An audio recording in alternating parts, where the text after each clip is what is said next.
नमस्कार दोस्तों, स्वागत है आपका अपने YouTube चैनल VIM स्टडी अड्डा में। मेरा नाम है संजीव कुमार और मैं IES, CIL, भेल और HPCL जैसे PSUs का इंटरव्यू दे चुका हूं। इसके अलावा दोस्तों मैं एक महानवरत्न कंपनी में काम भी कर चुका हूं। तो दोस्तों आज हम लोग शुरू करेंगे फ्लूइड मैकेनिक्स। तो ज़्यादा समय वेस्ट न करते हुए आइए शुरू करते हैं। आइए दोस्तों शुरू करते हैं। तो सबसे पहले देखते हैं कि फ्लूइड क्या होता है, फ्लूइड की डेफिनेशन क्या होती है। दोस्तों fluid is a substance which is capable of flowing और deforming under the action of shear force. तो सबसे मेन प्रॉपर्टी जो होती है फ्लूइड की वो है फ्लोइंग और deforming under the action of shear force. ये शीयर फोर्स चाहे जितना भी छोटा हो या बहुत ज़्यादा लग रहा हो या कम लग रहा हो, इससे फर्क नहीं पड़ता। अब जैसे मान लीजिए फ्लूइड पे आपने शेयर फोर्स लगाया तो उसमें कुछ इनिशियल डिफॉर्मेशन होगा टाइम t1 पर मान लीजिए। तो एक बार शेयर फोर्स लगा देने में फ्लूइड्स में क्या होता है कि समय के साथ जैसे जैसे समय बढ़ता जाता है डिफॉर्मेशन भी बढ़ता जाता है। जबकि सॉलिड्स में क्या होता है, आपने एक बार शेयर फोर्स लगा दिया, डिफॉर्मेशन होगा या नहीं होगा, उसके बाद वो टाइम के साथ चेंज नहीं होगा। जबकि फ्लूइड में क्या है कि एक बार आपने शेयर फोर्स लगा दिया तो वो फ्लो करता ही रहेगा, उसमें डिफॉर्मेशन होता ही रहेगा। तो इसलिए डिफॉर्मेशन बहुत इंपॉर्टेंट प्रॉपर्टी हो जाती है फ्लूइड्स में। तो इसलिए डिफॉर्मेशन या फिर कहें कि रेट ऑफ डिफॉर्मेशन बहुत इंपॉर्टेंट हो जाती है फ्लूइड्स में। अब इसके एग्जाम्पल देख लेते हैं। इसके एग्जाम्पल जैसे हो गए लिक्विड्स, गैसेस और वेपर्स। आइए दोस्तों आप कुछ फ्लूइड प्रॉपर्टीज देख लेते हैं। फ्लूइड प्रॉपर्टीज, तो सबसे पहला फ्लूइड प्रॉपर्टी है डेंसिटी या मास डेंसिटी। इसको हम लोग रो से डिनोट करते हैं। तो सभी को पता होगा कि डेंसिटी होता है मास अपान वॉल्यूम। तो मास का हो गया किलोग्राम और वॉल्यूम का होगा मीटर क्यूब। तो इसकी यूनिट हो जाएगी किलोग्राम पर मीटर क्यूब। इसका डायमेंशनल फार्मूला होता है ml⁻³ और इसका एग्जांपल जैसे ले लेते हैं वाटर। तो वाटर की डेंसिटी होती है, सभी को पता है, 1000 किलोग्राम पर मीटर क्यूब। अब देखिए फ्लूइड्स की डेंसिटी जो है वो टेम्परेचर पे भी डिपेंड करती है और प्रेशर पे भी डिपेंड करती है। डेंसिटी का मतलब समझ क्या रहे हैं? डेंसिटी का मतलब है कि जितना इंटरमॉलिक्यूलर स्पेस कम होगा वो उतने ज़्यादा डेंस होगा, और इंटरमॉलिक्यूलर स्पेस अगर बढ़ जाएगा तो डेंसिटी कम हो जाएगी। ये ध्यान देने वाली बात है। तो सबसे पहले देखते हैं कि टेम्परेचर का इस पर क्या इफेक्ट पड़ता है डेंसिटी पे। टेम्परेचर अगर बढ़ाएंगे तो डेंसिटी कम हो जाएगी, क्योंकि टेम्परेचर बढ़ाने पे क्या होता है, उनके बीच का इंटरमॉलिक्यूलर स्पेस बढ़ जाता है तो उनकी डेंसिटी कम हो जाती है। जबकि प्रेशर बढ़ाने पर डेंसिटी बढ़ जाती है। खास करके गैसेस में ये देखा गया है, क्योंकि लिक्विड जो है हमें मानते हैं कि इनकम्प्रेसिबल होते हैं ज़्यादातर, तो उसमें प्रेशर का इतना इफेक्ट नहीं पड़ता है। जबकि गैसेस में क्या होता है कि ये कंप्रेसिबल होते हैं, इसलिए प्रेशर बढ़ाने पर उनका इंटरमॉलिक्यूलर स्पेस कम हो जाता है और डेंसिटी बढ़ जाती है। अब जो दोस्तों बहुत सारे एग्जाम में पूछा गया है कि ये तो जेई लेवल पे ये पूछ लेता है, लेकिन कई जगह पूछा गया है कि ये डेंसिटी कैसी क्वांटिटी है। तो दोस्तों ये एब्सोल्यूट क्वांटिटी है।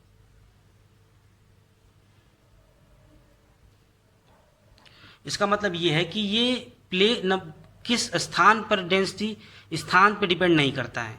आप चाहे दिल्ली में हो या लखनऊ में हो या पोल्स पे भी चले जाएं या कहीं भी चले जाएं, तो उसकी डेंसिटी जो है, वाटर की डेंसिटी अगर 1000 किलोग्राम पर मीटर क्यूब है तो वो हर जगह सेम ही रहेगी। दोस्तों अगली प्रॉपर्टी है स्पेसिफिक वेट। इसको वेट डेंसिटी भी कहते हैं। वेट डेंसिटी भी कहते हैं। तो सिंपल सा फार्मूला है, वेट डेंसिटी बराबर होता है वेट अपॉन वॉल्यूम। सो m अपॉन v जो है डेंसिटी के बराबर होता है, तो रो इंटू जी हो जाएगा, और इसका यूनिट होता है न्यूटन पर मीटर क्यूब, और इसका डायमेंशनल फार्मूला जो होता है m l power -2 t power -2। अब जैसे एग्जांपल ले लेते हैं वाटर का, तो वाटर का स्पेसिफिक वेट क्या होगा, रो इंटू जी। तो रो की वैल्यू वाटर के लिए 1000 होती है, जी की वैल्यू 9.81 हो जाएगी। तो स्पेसिफिक वेट जो है वाटर का हो जाएगा 9810 न्यूटन पर मीटर क्यूब। अब ध्यान देने वाली ये बात है कि जो वेट डेंसिटी होती है वो रो पे डिपेंड करती है और जी पे डिपेंड करती है। रो तो एब्सोल्यूट होता है लेकिन जी एब्सोल्यूट नहीं होता है, तो ये एक एब्सोल्यूट क्वांटिटी नहीं है, ये ध्यान देने वाली बात है। ये नॉट एन एब्सोल्यूट क्वांटिटी, ये ध्यान देने वाली बात है, क्योंकि अलग अलग स्थान पे जी की वैल्यू अलग अलग होती है, तो वेट डेंसिटी की वैल्यू भी अलग अलग होती है। दोस्तों अगली प्रॉपर्टी है स्पेसिफिक ग्रेविटी, जिसको एस से डिनोट करते हैं। स्पेसिफिक ग्रेविटी जो है किसी भी फ्लूइड और स्टैंडर्ड फ्लूइड के डेंसिटी के रेशियो के बराबर होती है। अब अगर लिक्विड्स हैं तो ये स्टैंडर्ड फ्लूइड क्या होता है, फ्लूइड होता है H2O एट 4 डिग्री सेल्सियस। ये कई एग्जाम में पूछा जा चुका है कि स्टैंडर्ड लिक्विड्स के लिए स्टैंडर्ड क्या होता है फ्लूइड, तो H2O होता है एट 4 डिग्री सेल्सियस। और अगर गैसेस हैं तो एयर या H2 होता है, हाइड्रोजन होता है 0 डिग्री सेल्सियस पर। अब जैसे एक एग्जांपल देख लेते हैं, तो मरकरी की स्पेसिफिक ग्रेविटी जो है 13.6 होती है। अब देखिए अगर फ्लूइड की डेंसिटी ज्ञात करनी है तो स्पेसिफिक ग्रेविटी में अगर हम स्टैंडर्ड फ्लूइड की डेंसिटी से गुणा कर देंगे तो हमारा डेंसिटी निकल आएगा फ्लूइड का। तो मरकरी की स्पेसिफिक ग्रेविटी 13.6 होती है, तो मरकरी की अगर डेंसिटी निकालनी हो तो 13.6 इंटू डेंसिटी ऑफ वाटर से गुणा कर देंगे, तो 13.6 इंटू 1000 हो जाएगा, तो ये हो जाएगा 13600 किलोग्राम पर मीटर क्यूब। अगली प्रॉपर्टी है बल्क मॉडुलस, जिसको हम लोग के से डिनोट करते हैं। तो के इक्वल टू होता है DP upon minus DV upon V. DP जो है चेंज इन प्रेशर हो गया और डीवी चेंज इन वॉल्यूम हो गया। अब एक बात याद रखने वाली है दोस्तों कि माइनस डीवी अपॉन वी जो है डी रो बाई रो होता है, तो माइनस डीवी बाई वी की जगह हम डी रो बाई रो रख देंगे, डी रो बाई रो रख देंगे, तो ये D P upon D rho upon रो हो जाएगा। देखिए अब एक इम्पॉर्टेंट बात इसमें और ध्यान देने वाली है कि बल्क मॉडुलस जो है प्रेशर बढ़ाने के साथ इंक्रीज होता है। और क्यों, इस बात पर ध्यान रखें, क्योंकि हायर प्रेशर पे resistance to change in volume is higher. Higher pressure पे resistance to change in volume जो है वो हायर होता है कि अब ये देख लेते हैं कि बल्क मॉडुलस का बिहेवियर जो होता है वो लीनियर नहीं होता है। जैसे अगर कोई 4 मीटर क्यूब का वॉल्यूम है, उसको 3 मीटर क्यूब लाने में, यानी change in volume 1 metre cube हो गया, जितना फोर्स लगेगा 3 मीटर क्यूब से 2 मीटर क्यूब लाने में, ये भी change in volume 1 metre cube हो गया, उससे कहीं ज़्यादा फोर्स लगेगा। तो आप देख रहे हैं change in volume 1 metre cube ही है, लेकिन वो अप्लाइड फोर्स जो तो रिक्वायर्ड फोर्स है वो बढ़ता चला जाएगा। अगली प्रॉपर्टी है कंप्रेसिबिलिटी, जिसको हम लोग बीटा से डिनोट करते हैं। बीटा जो है रेसिप्रोकल होता है बल्क मॉडुलस का, beta is equal to 1/k। तो बीटा बराबर हो जाएगा D rho upon rho into D P. अब चूंकि इनकम्प्रेसिबल फ्लूइड जो होते हैं यानी कि उनकी डेंसिटी चेंज नहीं होगी, रो कांस्टेंट होगा, यानी चेंज इन डेंसिटी क्या होगी, 0 होगी। और बीटा बराबर होता है change in density upon density into change in pressure. तो अगर चेंज इन डेंसिटी 0 है तो बीटा की वैल्यू 0 हो जाएगी, कंप्रेसिबिलिटी जीरो हो जाती है इनकम्प्रेसिबल फ्लूइड की। जनरली ये देखा गया है कि सभी फ्लूइड कंप्रेसिबल होते हैं, जो रियल फ्लूइड होते हैं थोड़ा या ज़्यादा कंप्रेसिबल होते हैं। तो वे फ्लूइड जिनका मैक नंबर 0.3 से कम होता है उनको हम लोग इनकम्प्रेसिबल फ्लो मान लेते हैं।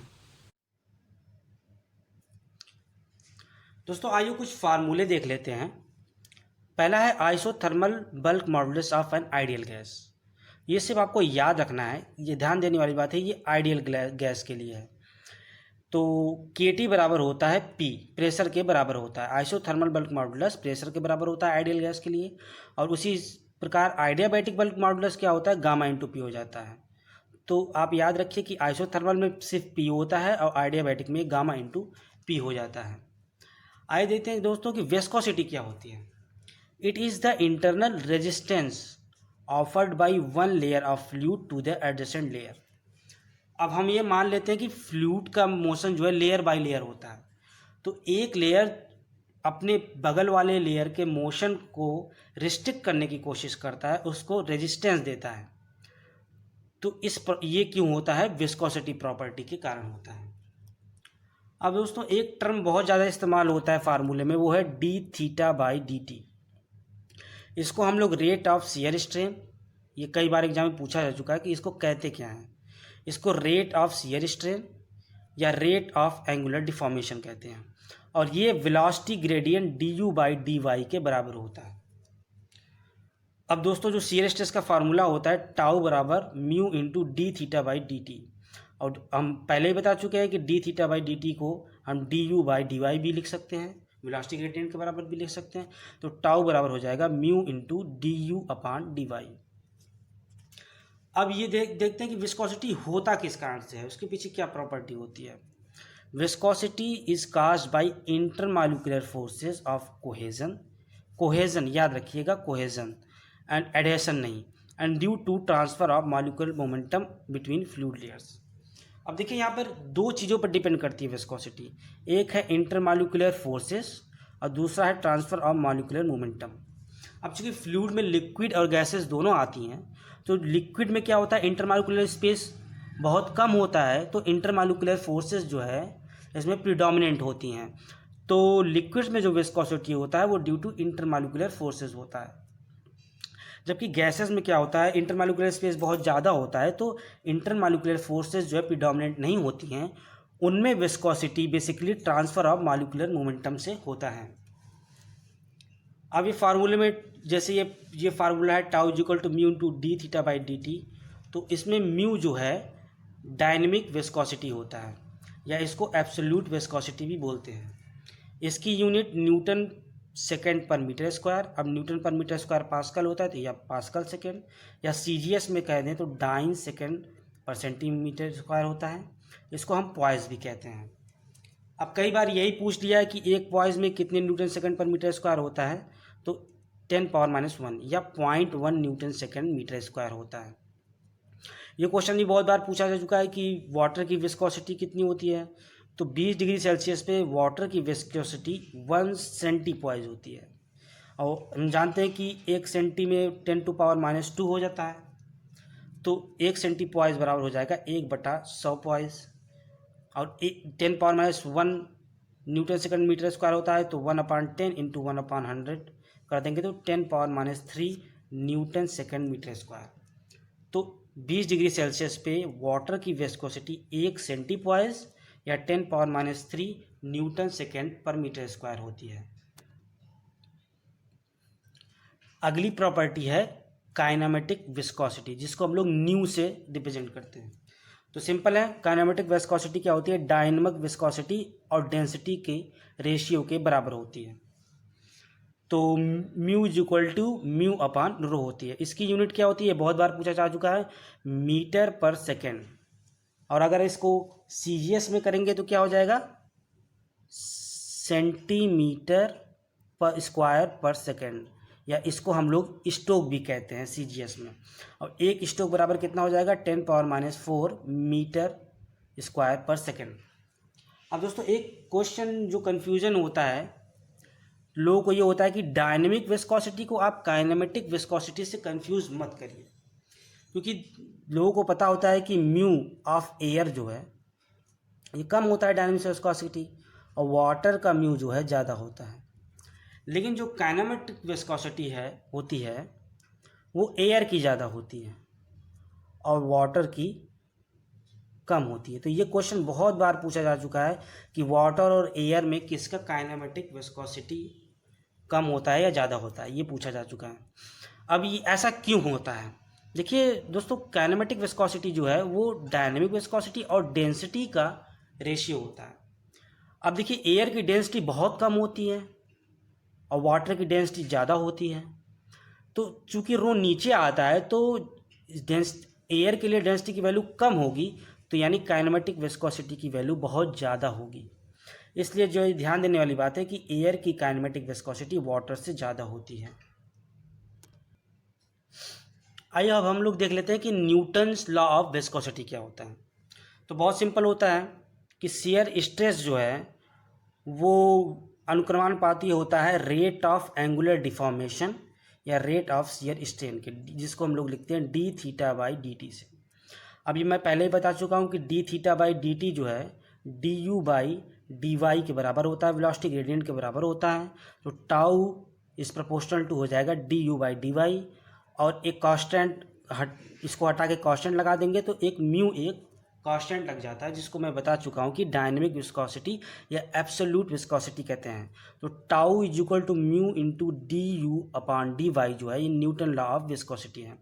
इसमें ध्यान देने वाली ये बात है कि अगर हम लोग ग्राफ देखें तो शियर स्ट्रेस और वेलोसिटी ग्रेडियंट के का बीच जो रिलेशन है वो लीनियर है, और वो जो स्लोप होगा वो एब्सोल्यूट विस्कोसिटी के बराबर होगा, और म्यू क्या होता है, इसका कांस्टेंट होता है। ये ध्यान देने वाली बात है। ये एक एग्जाम में पूछा जा चुका है कि a fluid whose viscosity does not change with rate of deformation और shear strain is known as Newtonian fluid. अब न्यूटोनियन फ्लूइड उन्हें कहते हैं जो न्यूटन्स लॉ ऑफ विस्कोसिटी को फॉलो करते हैं। तो ये कई बार पूछा जा चुका है कि ऐसे फ्लूइड जिनका म्यू कांस्टेंट होता है उन्हें क्या कहते हैं, तो उन्हें न्यूटोनियन फ्लूइड कहते हैं। ध्यान देने वाली है कि बात है कि म्यू जो है कांस्टेंट होता है। अब इसके कुछ एग्जांपल ले लेते हैं। इसके एग्जांपल हो गए जैसे एयर हो गया, H2O हो गया, पेट्रोल हो गया, डीजल, HG, ऑयल्स एट्सेट्रा। ये भी कई बार पूछा जा चुका है। अब देखते हैं कि विस्कोसिटी, टेम्परेचर का विस्कोसिटी पे क्या इफेक्ट पड़ता है। अब देखिए, लिक्विड्स में जो है टेम्परेचर इंक्रीज करने पर विस्कोसिटी घटती है। अब ऐसा क्यों होता है? देखिए, मैं पहले ही बता चुका हूँ कि लिक्विड्स में जो है इंटरमॉलिक्यूलर फोर्सेस प्रीडोमिनेंट होते हैं, और उनके बीच जो कोहेजन फोर्स होता है उसकी वजह से विस्कोसिटी होती है। अब हम जानते हैं कि अगर टेम्परेचर बढ़ा देंगे तो उनके बीच का स्पेस बढ़ जाएगा, तो कोहेसिव फोर्सेस जो डिक्रीज़ हो जाएंगी, और जब कोहेसिव फोर्सेस डिक्रीज़ हो जाएंगी तो विस्कोसिटी जो है कम हो जाएगी। जबकि गैसेस में क्या होता है, मोमेंटम मॉलिक्यूलर ट्रांसफ़र से हमारी विस्कोसिटी होती है। तो अगर हम लोग टेम्परेचर बढ़ाते हैं तो वेलोसिटी बढ़ जाती है, जिससे डिसऑर्डरनेस बढ़ जाती है, और डिसऑर्डरनेस बढ़ गया तो यानी रेजिस्टेंस बढ़ गया मोशन का, तो इसलिए विस्कोसिटी बढ़ जाती है। ये भी कई बार एग्जाम में पूछा जा चुका है कि V जो है टेम्परेचर पे किस प्रकार डिपेंड करता है मॉलिक्यूल्स के लिए। तो V इज प्रोपोर्शनल टू होता है √T, या V square is proportional to T। ये भी कई बार पूछा जा चुका है। तो ध्यान देने वाली बात यह है कि लिक्विड की विस्कोसिटी टेम्परेचर बढ़ाने पे घटती है, और गैसेस की विस्कोसिटी टेम्परेचर बढ़ाने पे बढ़ती है। अब एक फैक्ट है जो कई बार एग्जाम में पूछा जा चुका है कि वाटर जो है एयर की विस्कोसिटी में संबंध क्या है। तो वाटर जो है 50 से 55 टाइम्स जो है more viscous than air. Water जो है 50 से 55 टाइम्स गुना ज़्यादा एयर से विस्कस होता है। अब देख लेते हैं कि equation of force for linear velocity profile. Linear velocity profile के लिए इक्वेशन ऑफ फोर्स क्या होता है। इस पे एक 2 नंबर के क्वेश्चन जो है बहुत पूछे जाते हैं ऑब्जेक्टिव में। तो जैसे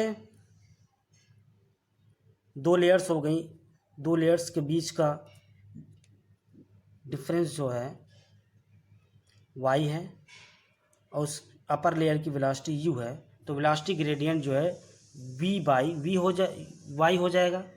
अभी हम लोग पहले ही जानते हैं कि टाउ बराबर mu into V by Y होता है, और टाउ जो है शियर स्ट्रेस हो गया, इसको फोर्स अपान एरिया भी ले सकते हैं, तो फोर्स बराबर हो जाएगा mu into A into V upon Y. इस पे बहुत सारे न्यूमेरिकल पूछे गए हैं। आपको क्या करता है कि म्यू की वैल्यू दे देगा, एरिया की वैल्यू दे देगा, वाई की वैल्यू दे देगा, तो उसमें वी या फोर्स की वैल्यू आपसे पूछ लेगा। अब दोस्तों हम लोग देखते हैं टाइप ऑफ फ्लूइड्स। ये बहुत ही इंपॉर्टेंट टॉपिक है, ये ऑब्जेक्टिव्स में एक एक नंबर के इसके खासकर एग्जाम्पल जो है बहुत सारे एग्जाम्स में पूछे गए हैं। तो आइए एक एक करके उनको देखते हैं। पहला है डायलेटेड फ्लूइड। तो हम एक स्टैंडर्ड फार्मूला मान लेते हैं, tau is equal to A into D U upon D Y power N plus B. बस आपको याद रखना है कि ये कैसे वेरी करता है, और उसके एग्जाम्पल बहुत इंपॉर्टेंट है, आपको एग्जाम्पल जो है याद करना है। तो पहला है डायलेटेड फ्लूइड, जिसके लिए b की वैल्यू 0 होती है और n ग्रेटर देन 1 होता है। तो b की वैल्यू 0 है तो वो ओरिजिन से जाएगा। अगर टाउ और D U upon D Y के शियर स्ट्रेस और वेलोसिटी ग्रेडियंट के बीच ग्राफ खींचेंगे तो वो ओरिजिन से पास करेगा, क्योंकि b 0 होगा। और उसका क्या है कि n जो है ग्रेटर देन 1 है, यानी कि वो पैराबोला होगा, और क्या होगा, समय के साथ शियर स्ट्रेस बढ़ता जाएगा। तो ये देखिए, ये लीनियर नहीं है, पैराबोलिक है। तो जैसे जैसे वेलोसिटी ग्रेडियंट बढ़ रहा है और तो शियर स्ट्रेस भी बढ़ता जाएगा, लेकिन पैराबोलिकली। तो इसका एग्जाम्पल जो होता है राइस स्टार्च और शुगर इन वाटर।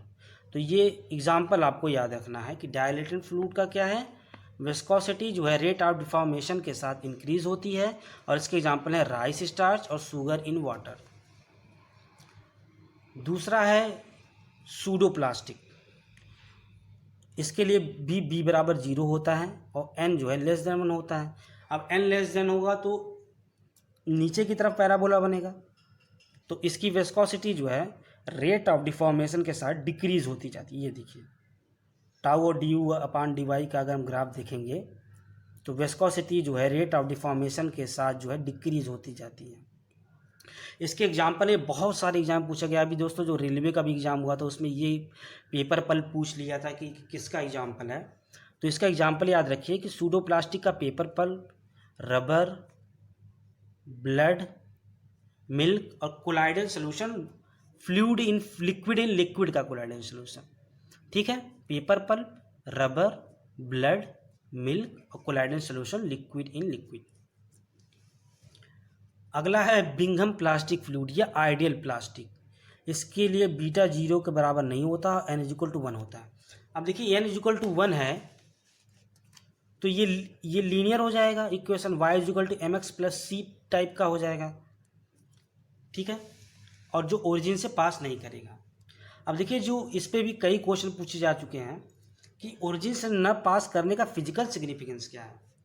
मतलब ये है कि देखिए, वो शुरू में कुछ देर तक सॉलिड की तरह बिहेव करेगा, यानी उसमें कोई डिफॉर्मेशन नहीं होगा, लेकिन कुछ स्ट्रेस लगाने के बाद वो एज ए लिक्विड बिहेव करने लगे। फ्लूइड, लिक्विड या फिर कहें कि फ्लूइड जो है एज ए फ्लूइड कहना सही होगा, एज ए फ्लूइड बिहेव करने लगता है। If shear stress is less than B, यानी कि जो इससे कम होगा तो वो सॉलिड की तरह बिहेव करेगा ये, और उसके बाद वो एज ए फ्लूइड बिहेव करने लगेगा। तो ये आपको याद रखना कि बिंघम प्लास्टिक भी बहुत पूछा जाता है कि बिंघम प्लास्टिक में अगर स्ट्रेस कम हुआ तो वो सॉलिड की तरह बिहेव करते हैं। इसका एग्जांपल हो गया टूथपेस्ट। अब देखिए, टूथपेस्ट आप ऐसा नहीं है कि ढक्कन खोल देंगे तो वो टूथपेस्ट निकलने ही लगता है, उस पर कुछ वो एज ए सॉलिड काम करता है। जब उस पर आप फोर्स लगाते हैं तो कुछ फोर्स के बाद जो है एज ए फ्लूइड वो फ्लो करने लगता है। तो इसका एग्जाम्पल हो गया टूथपेस्ट।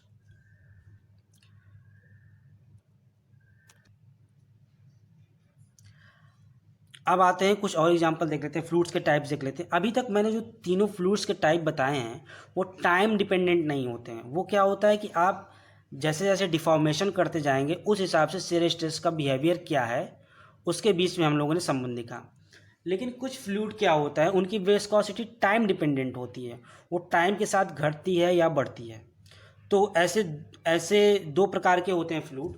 पहला है थिक्सोट्रॉपिक फ्लूइड, जो वो फ्लूइड जिनकी विस्कोसिटी डिक्रीज होती है टाइम के साथ, उसको हम लोग थिक्सोट्रॉपिक फ्लूइड कहते हैं। जैसे पेंट हो गया, लिपस्टिक हो गया, इनकी विस्कोसिटी जो है मतलब जब आप लिपस्टिक लगाते हैं तो उसकी विस्कोसिटी बहुत ज़्यादा होती है, लेकिन टाइम बीतने के साथ साथ उसकी विस्कोसिटी कम हो जाती है, वो थिन हो जाती है।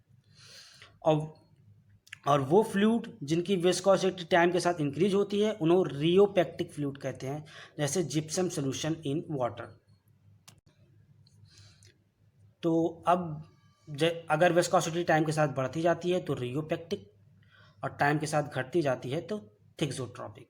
इसमें ध्यान देने वाली ये बात है कि उनके लिए बी जीरो नहीं होता है, इन दोनों के लिए भी बी जीरो नहीं होता है। एक एग्जाम में यही पूछ लिया गया था कि इनके लिए बी की वैल्यू क्या होती है थिक्सोट्रॉपिक के लिए। अब थिक्सोट्रॉपिक के लिए डेंसिटी जो है, विस्कोसिटी जो है घटती जाती है टाइम के साथ, लेकिन वो एज ए सॉलिड भी काम करता है, कुछ फोर्स, मिनिमम फोर्स तक वो एज ए सॉलिड भी काम करता है। तो ये ध्यान देने वाली बात है दोस्तों। अगला टॉपिक है वेपर फोर्स, वो है वेपर फोर्स।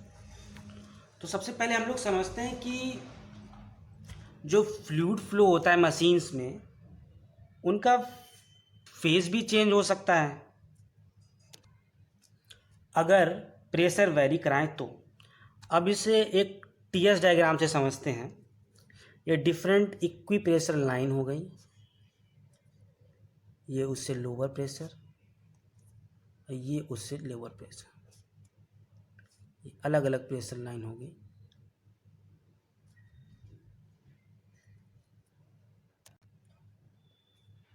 ये हो गया लिक्विड फेज और ये हो गया वेपर फेज इस साइड, ये हो गया हमारा क्रिटिकल पॉइंट। अब दोस्तों ये मान लिया जाता है कि फ्लूइड का टेम्परेचर अगर कांस्टेंट है, अगर टेम्परेचर कांस्टेंट है तो प्रेशर को वेरी कराने से उसके जो है फेज पे क्या इफेक्ट पड़ेगा, ये देखते हैं दोस्तों। मान लीजिए कि ये टेम्परेचर हम लोग मान लेते हैं, जो मशीन में फ्लूइड बह रहा है उसका ये टेम्परेचर है। अब सेम टेम्परेचर पर अगर मान लीजिए हम प्रेशर कम कर देते हैं, तो यानी लो प्रेशर लाइन पे चले जाएंगे, यानी ये वाली लाइन हो जाएगी। तो सेम टेम्परेचर पे ये जो है वेपर हो जाएगा। देखिए सेम टेम्परेचर है ये, लेकिन अगर प्रेशर कम कर दें तो वो वेपर फेज में हो जाता है। और अगर उसी सेम टेम्परेचर पे हम प्रेशर बढ़ा दें तो देखिए ये हो गया, ये वाला जो प्रेशर है ये P1 है, तो ये लिक्विड फेज में हो जाता है। तो देखिए टेम्परेचर सेम है, इसका इसका इसका इसका चारों पॉइंट्स का टेम्परेचर सेम है, लेकिन वेपर प्रेशर कम करने पर वो वेपर में हो जाता है और प्रेशर बढ़ाने पर वो लिक्विड फेज में हो जाता है। तो दोस्तों ये प्रॉब्लम वाली बात है, क्योंकि हमारी जो डिवाइसेस डिज़ाइन होती हैं वो फ्लूइड्स के लिए डिज़ाइन होती हैं, एक पर्टिकुलर फेज़ के लिए डिज़ाइन होती हैं। तो ये खतरनाक हो सकती हैं कि अगर मान लीजिए फेज़ चेंज हो गया और वो वाटर के लिए डिज़ाइन है और वहाँ पर वेपर बन गया, तो वो जो है मशीन को नुकसान पहुँचा सकती है। तो अभी मैंने जो बताया आपको दोस्तों कि अगर प्रेशर जो है less than PVS, saturation vapour pressure से कम होगा, कम प्रेशर होगा, कम प्रेशर वाली लाइन पे आएंगे तो वेपर स्टेट में हो जाएगा, ये देखिए। और अगर प्रेशर ग्रेटर देन पीवीएस, अगर सैचुरेशन प्रेशर से ज़्यादा हुआ प्रेशर, तो वो लिक्विड स्टेट में आ जाएगा, ये ऊपर वाली प्रेशर लाइन पे लिक्विड स्टेट में आ जाएगा। अब इसी प्रॉपर्टी के द्वारा हम एक्सप्लेन कर सकते हैं कैविटेशन जो है। दोस्तों आइए कैविटेशन को समझते हैं। ये फिनोमिना वेपर प्रेशर पर डिपेंड करता है, ये बहुत बार पूछा जा चुका है कि कैविटेशन में जो है ड्राइविंग फिनोमिना क्या होता है, तो वो होता है वेपर प्रेशर। तो आइए इसको समझते हैं। मान लीजिए ये मशीन पार्ट है, इसमें फ्लूइड का फ्लो हो रहा है और यहाँ पे मान लीजिए एरिया कम हो गया तो यहाँ वेलोसिटी ज़्यादा हो जाएगी। तो बर्नौली थ्योरम के अनुसार अगर वेलोसिटी बढ़ गई तो प्रेशर कम हो जाएगा एनर्जी बैलेंस के अनुसार, तो इस रीजन में प्रेशर जो है कम हो जाएगा। अब मान लीजिए यहाँ पे जो प्रेशर है वो कम होके वेपर प्रेशर से भी कम हो गया, तो तो अब मैंने आपको पहले ही बताया है कि अगर वेपर प्रेशर से कम होगा प्रेशर तो वो लिक्विड स्टेट में अगर ज़्यादा हुआ तो लिक्विड स्टेट में, और अगर कम हुआ तो वेपर स्टेट में हो जाएगा। तो क्या होगा, यहाँ पे बबल्स का फॉर्मेशन हो जाएगा, वेपर बन जाएगा और बबल के फॉर्मेशन हो जाएंगे। और उसके बाद जब वो हाई प्रेशर रीजन में जाएंगे, यहाँ देखिए एरिया ज़्यादा हो गया तो वेलोसिटी कम हो जाएगी, और जब वेलोसिटी कम हो जाएगी तो प्रेशर जो है ज़्यादा हो जाएगा बर्नौलीज थ्योरम के अनुसार। तो जब ये बबल्स जो है हाई प्रेशर रीजन में जाते हैं तो ये कोलैप्स कर जाते हैं, कोलैप्स हो जाते हैं। तो ये जो है कोलैप्स हो जाते हैं तो ये जो मशीनिंग पार्ट है उनको डैमेज कर सकते हैं। तो ये बहुत सीवियर होता है, हाई स्पीड मशीन्स में ये बहुत सीवियर होता है कैविटेशन की प्रॉब्लम। तो ये जो है मशीन पार्ट्स को डैमेज कर सकता है, तो हमें इसको अवॉइड करना चाहिए। तो ये ध्यान दिया जाता है जब भी डिज़ाइन किया जाता है या प्रेशर कितना रखना है मशीन पार्ट में। तो to avoid cavitation pressure at any point should not be less than vapour pressure. कहीं भी वेपर प्रेशर जो है वेपर प्रेशर से लो प्रेशर नहीं होना चाहिए। अब एक प्रॉपर्टी जो है इसी से मिलता जुलता है, क्वेश्चन बहुत पूछा जाता है कि liquid with higher vapour pressure are more volatile. ये बहुत बार पूछा जा चुका है कि अगर वेपर प्रेशर ज़्यादा हुआ जिन भी लिक्विड का तो उसकी वोलेटिलिटी ज़्यादा होती है, अगर वेपर प्रेशर कम हुआ तो उसकी वोलेटिलिटी कम होती है। अब देखिए मरकरी जो है इसका वेपर प्रेशर बहुत कम होता है,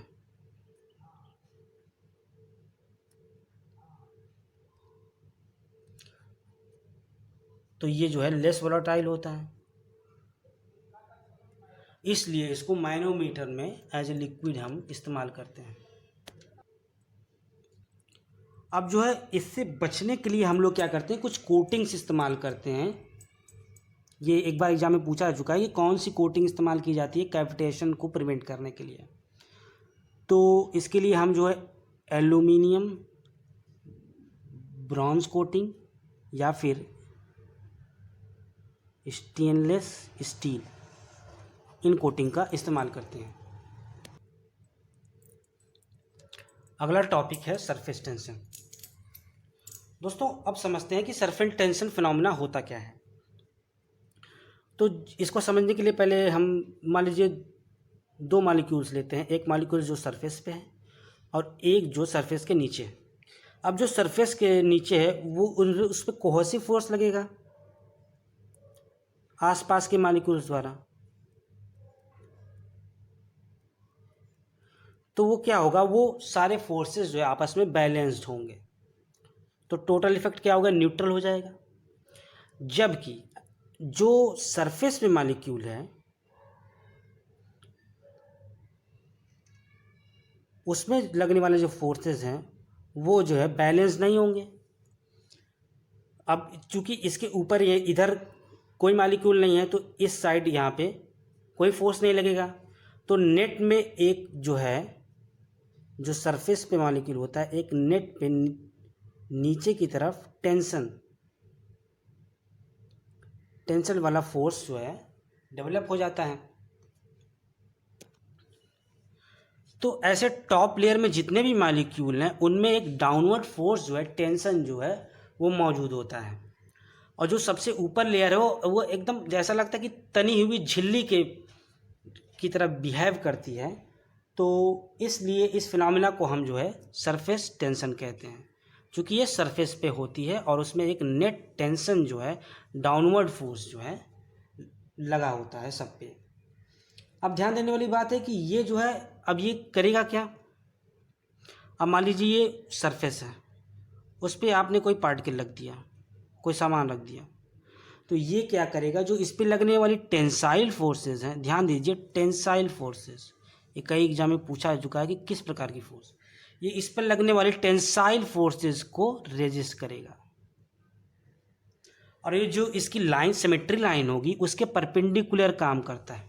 ये ध्यान देने वाली बात है, सरफेस टेंशन का जो फोर्स होता है वो सिमेट्री लाइन के परपेंडिकुलर काम करती है और टेंस किसको रेजिस्ट करती है,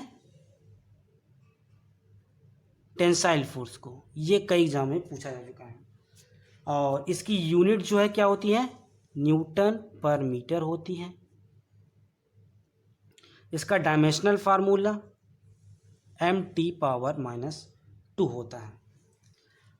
तो ये क्वेश्चन बहुत बार पूछा जा चुका है कि सरफेस टेंशन का रीजन क्या है।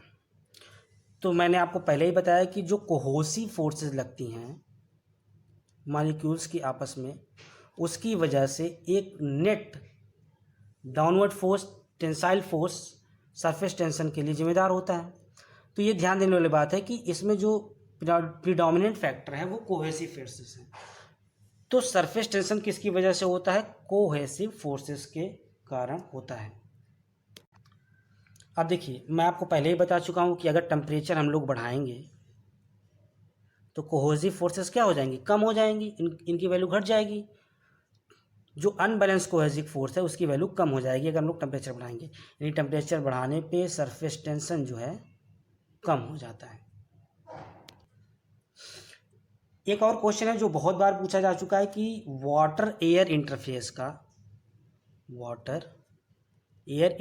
का 20 डिग्री सेल्सियस पे सरफेस टेंशन कितना होता है। तो इसकी वैल्यू दोस्तों याद रखिएगा 0.0736 न्यूटन पर मीटर होता है। ये कई बार एग्जाम में पूछा जा चुका है। दोस्तों आइए हम लोग अब कुछ फार्मूले देख लेते हैं। देखिए, मैं डेरिवेशन में नहीं जाऊंगा क्योंकि डेरिवेशन तो कहीं पूछा नहीं जाता ऑब्जेक्टिव पेपर में। तो सिर्फ आपको फैक्ट याद रखने हैं कि प्रेशर जो है अलग अलग केस में क्या होता है। तो सबसे पहले हम लोग देखते हैं pressure inside a liquid drop. तो लिक्विड ड्रॉप के भीतर जो है प्रेशर होता है 4 सिग्मा अपॉन डी के बराबर होता है। अगर इसका हम लोग क्रॉस सेक्शन लें तो ये यहाँ पर जो है आपका सरफेस टेंशन काम कर रहा होगा। तो इसकी लिक्विड ड्रॉप के लिए आपको बस इतना याद रखना है कि प्रेशर जो है लिक्विड ड्रॉप के इनसाइड जो है 4 सिग्मा बाई डी होता है। अब एक क्वेश्चन कई बार एग्जाम में पूछा जा चुका है जेई लेवल पे कि अगर कोई भी सरफेस कॉन्वेक्स है तो इनसाइड प्रेशर क्या होगा। देखिए, अगर कॉन्वेक्स है प्रेशर ज़्यादा होगा और आउटसाइड प्रेशर कम होगा, तो P1 is greater than P2। और इसका रिवर्स भी कई बार पूछा जा चुका है कि अगर कॉन्केव सरफेस है तो इनसाइड प्रेशर क्या होगा, कम होगा, और आउटसाइड प्रेशर ज़्यादा होगा। अब बबल के लिए देख लेते हैं। अब देखिए, बबल में क्या होता है, दो सरफेसेस होते हैं। क्योंकि इसमें क्या होता है, ड्रॉप जो है पूरा लिक्विड का ही होता है, इसके अंदर एयर नहीं होती है। ठीक है, इसका जब क्रॉस सेक्शन लेंगे तो पूरा लिक्विड ही होगा। लेकिन बबल्स में क्या होता है कि बाहर भी एयर होती है और अंदर भी एयर होती है, उसके बाद फिर लेयर आती है, फिर एयर होती है। तो देयर आर 2 सरफेसेस। तो इसलिए जो है दुगना हो जाता है। बस आप याद करने का तरीका है, ये कहीं नहीं पूछा जाता कि ऐसा क्यों होता है। तो बबल्स के में 2 सरफेसेस होते हैं, ये याद रखने की बात है। और इसके लिए P = होता है 8 सिग्मा बाई डी। इसी प्रकार से अगर हम लोग लिक्विड जेट के अंदर देखें, इसका अगर क्रॉस सेक्शन ले लीजिए तो लिक्विड जेट के लिए इसका वैल्यू होता है P = 2 सिग्मा बाई डी। दोस्तों अगला टॉपिक है कैपिलैरिटी। कैपिलैरिटी सबसे पहले देखते कि कहते किसको हैं। तो कैपिलैरिटी जो है, जब किसी लिक्विड में मान लीजिए हम किसी नली को खड़ी करके रखते हैं तो जनरल सरफेस है उसके रिस्पेक्ट में लिक्विड का चढ़ना या उतरना कैपिलैरिटी कहलाता है। राइज और फॉल ऑफ लिक्विड सरफेस, ये जो है कैपिलैरिटी कहलाता है। अब देखिए, कैपिलैरिटी जो है इसका मेन रीजन जो है सरफेस टेंशन होता है। ये सरफेस टेंशन के कारण होता है। अब ये कभी कभी लिक्विड राइज भी करता है तो कभी फॉल भी करता है, तो इसके लिए अलग अलग रीजन है। तो राइज ऑफ लिक्विड जो हो, कैपिलरी राइज जो होता है वो एडहेशन फोर्सेस की वजह से होता है। सॉरी, देखिए होता क्या है,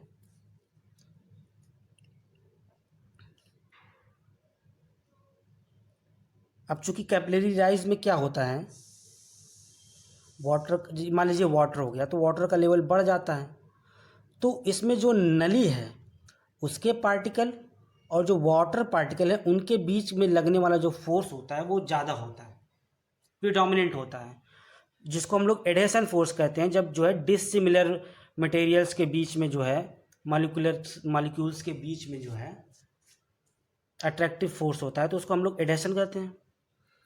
तो एडहेशन की वजह से जो है कैपिलरी राइज होता है।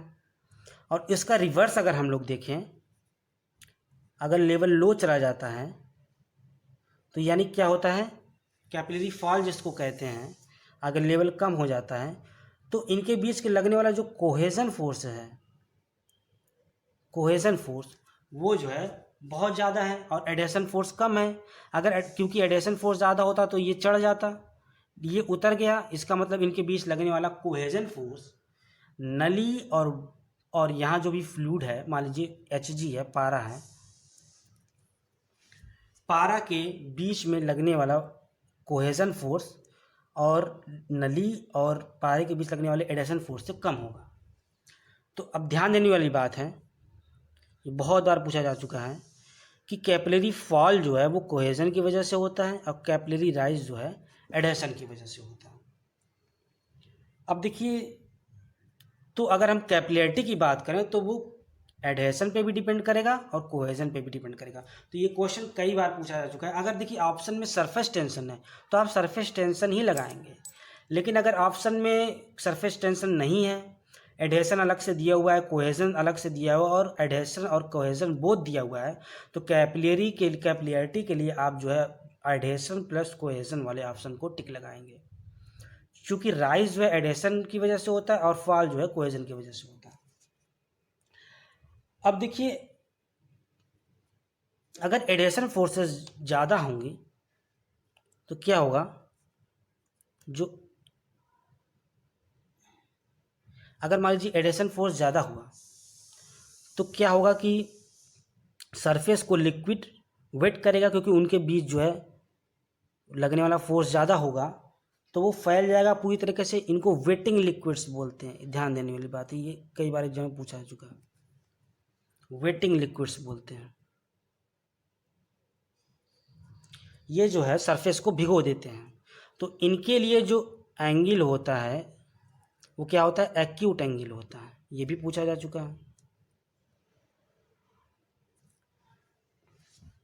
कि वो फ्लूइड जिनमें एडेशन फोर्स ज़्यादा होता है उनके लिए एंगल जो है एक्यूट एंगल होता है, जबकि जिनमें कोहेजन फोर्स ज़्यादा होता है वो नॉन वेटिंग टाइप होते हैं, नॉन वेटिंग टाइप होते हैं।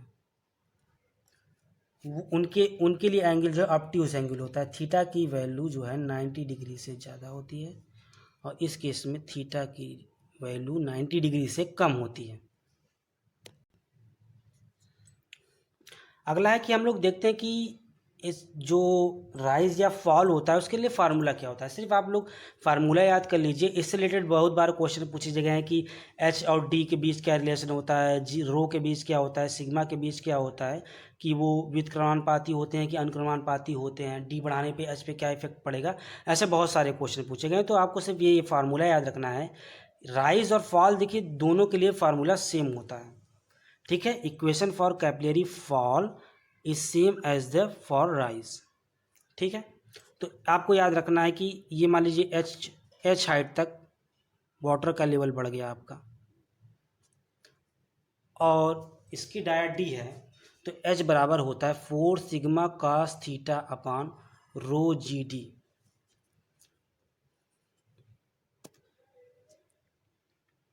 और इसमें थीटा जो है हो गया आपका एंगल ऑफ कांटेक्ट हो गया, एंगल ऑफ कांटेक्ट हो गया। अब ये अलग अलग सरफेसेस के लिए अलग अलग होती है। अब थीटा जो है मरकरी और ग्लास, अगर मान लीजिए ग्लास और मरकरी है तो इसके लिए थीटा की वैल्यू कितनी होती है ये याद रखना है आपको, ये कई बार एग्जाम में पूछा जा चुका है, 128 डिग्री। और ग्लास और वाटर के लिए ये होती है 0 डिग्री एंगल ऑफ कांटेक्ट। तो आपको सिर्फ सिंपली दो बातें याद रखनी है कि H बराबर 4 sigma cos theta upon rho G D होता है, और मरकरी ग्लास इंटरफेस के लिए ये 128 डिग्री होता है, और ग्लास और वाटर के लिए एंगल ऑफ कॉन्टैक्ट जो है 0 डिग्री होता है।